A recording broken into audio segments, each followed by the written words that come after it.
Hello everyone, this is Nick Naphatter coming to you live from Virginia Beach, Virginia with my video log for Doctor Who Series 5, Episode 12 and 13, The Pandorica opens and the Big Bang. I know I haven't been around a lot. My last vlog was for Amy's Choice, and I meant to do the other ones.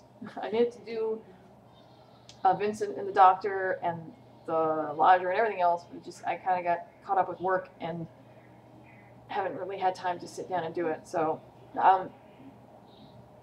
but I mean, there's not too much to say about those episodes. I really wanted to focus on these last two. I have to say, for a season that had a lot of ups and downs and very little consistency,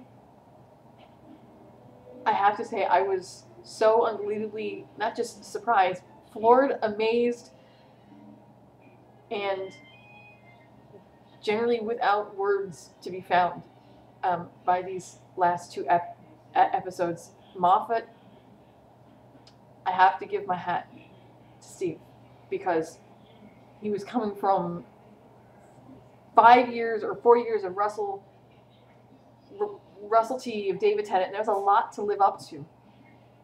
And a lot of people didn't think that he could pull it off. A lot of people thought he was going to go down in flames. And for a while there, I was kind of on that particular bandwagon myself, because there was a couple episodes this year that was just flippy-floppy at best. But I have to say he has more than made up with it with these last two, and I believe he's firmly, if he keeps going the way next year, the way that these last two episodes went, I believe that he firmly has this season in hand. And big kudos to Matt Smith. Big kudos.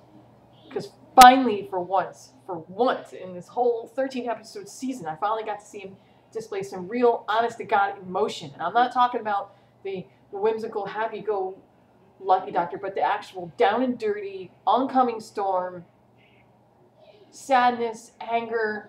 I even finally got to see some of that age behind the youth that was so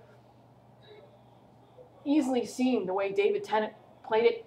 It was driving me nuts that Matt Smith wasn't showing that. And finally, in these last two episodes, specifically the last couple scenes of Big Bang, big change. He has hit it on the head. Karen and the actor who plays Roy, whose name escapes me, I am sorry, but everybody in these episodes was fantastic. I even have to give kudos to Alex Kingston. I am the one who is so completely vocal about the fact that I do not like River Song. I don't. But I had to smile at a couple of scenes that she was in, because she honestly, she's kind of picked herself up from that place where I had her to where she's not quite so bad as she was. I actually might grudgingly kind of like her just a little after this. I'm still not all about the whole marrying thing yet, but I guess that remains to be seen. So, what to say?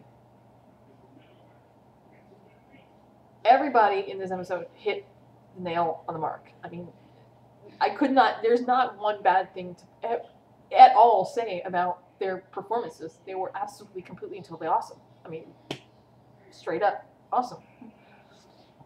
I mean, sure, you think you're supposed to expect that in the finale of the season, but I think this was kind of hiding in there all along with them, and Moffat just kind of wanted to throw it out and say, yeah, here's what they can really do.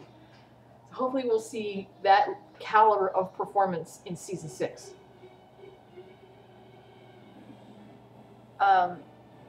Before I get off the beaten track, I want to say first, thank you to Stephen Moffat for marrying Amy off to Rory. A lot of people were complaining that they thought that Rory was only going to be another carbon copy of Mickey.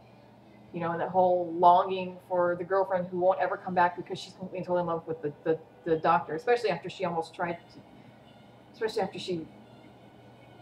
threw herself at him at the end of Weeping Angels. So, or not the Weeping Angels, but at the end of at the end of The Hungry Earth. Or was it Weeping Angels? Yes, at the end of Weeping Angels, right. Okay, I'm gonna have to stop now because I only have 10 minutes to do this. So this is the end of part 1. Part 2 will be coming up in just a minute.